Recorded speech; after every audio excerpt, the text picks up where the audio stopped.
नफरती चिंटू आप ही को मारने के लिए इम्प्लांट करे गए कि जहां भी मुसलमान की मस्जिद देखो उसको तोड़ डालो, गाली गलौज करो, जहां मुसलमान देखो उनकी मॉब लिंचिंग करके डाल दो, जहां मुसलमान का ढाबा देखो उसको तोड़ दो, फोड़ दो, बर्बाद कर दो। शोभा यात्रा निकालते हो धार्मिक यात्रा, आपने कहते हैं प्री प्लान होता है ये? नहीं, अगर शोभा यात्रा होती, आप धर्म की एक बात बताइए, धर्म आपको क्या सिखाता है? धर्म जोड़ना सिखाता है, आपको मारना, गुत्थम गुत्ती भैंचिक माचिक नहीं सिखाता। इनकी यात्राओं में मुसलमानों को गाली दी जाती है, इनकी यात्राओं में आप देखिए इतने गंदे गंदे गाने बनाए जाते हैं, तेल लगा के डाबर का, नाम मिटा दो बाबर का, मुल्लो मुल्ले पाकिस्तान, इस तरह करके इतनी गंदी गंदी गालियां देते हैं। ये सारे के सारे मस्जिदों के बाहर जाकर देते हैं। आपने कभी देखा कि ईद के त्यौहार में, बकरीद के त्यौहार में, मुहर्रम के जुलूस में, किसी दूसरे भी धार्मिक प्रोग्राम में आपने देखा कभी किसी मुसलमान ने इनको ललकारा हो, इनको गालियां दी हो?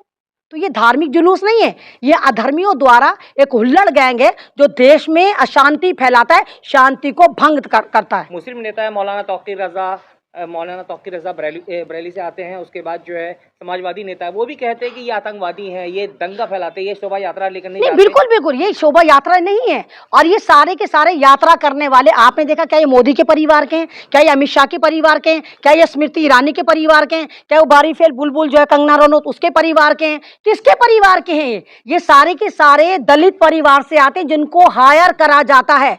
इनको कहा जाता है कुछ पैसों में ये बिक जाते हैं, इनको शराब दे दी जाती है, नशा दे दिया जाता है, एक साल में इनको 2-3 बार हिंदू काउंट कर लिया जाता है, और ये अपने घर वाले इनके परेशान होते हैं, वो भी सोते हैं चलो 10-12 दिन हमें आज़ादी मिलेगी। यही वो लोग होते हैं जो प्री प्लान दंगा भड़काते हैं।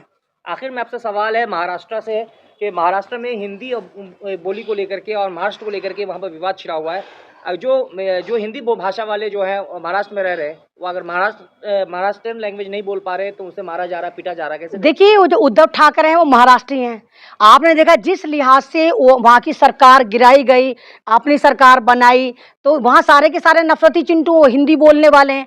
अब उद्धव ठाकरे भी तो कुछ ना कुछ रिएक्ट करेंगे ना, तो वो बार बार इस तरह की करते हैं कि वो सफाई करते हैं कि वहाँ पर महाराष्ट्री रहेंगे, हिंदी बोलने वाले नहीं रहेंगे। तो सफाई चलती, सफाई का मतलब है कि वहाँ से वो सारे गुफा वालों को भगाएंगे, नफरती चिंटू को भगाएंगे, आरएसएस के कार्यकर्ताओं को भगाएंगे। और ये तो मतलब टिट फॉर टैट है ना, जैसा करोगे वैसा भरोगे। और आपने देखा कि किस तरह खिसियानी बिल्ली खंबा नोचे, जब इनको भगाया जाने लगा, इन नफरती चिंटू को वहाँ से निकाला जाने लगा और इनको हड़काया जाने लगा, तो इन्होंने बिलबिला के कहा, इनको क्योंकि पता है कि मुसलमान ही सॉफ्ट टारगेट है, तो उन्होंने कहा हिम्मत है तो मुसलमानों को भगाओ, हिम्मत है तो मुसलमानों को मारो, क्योंकि इनको पता है कि मुसलमानों को ये भी मार रहे हैं।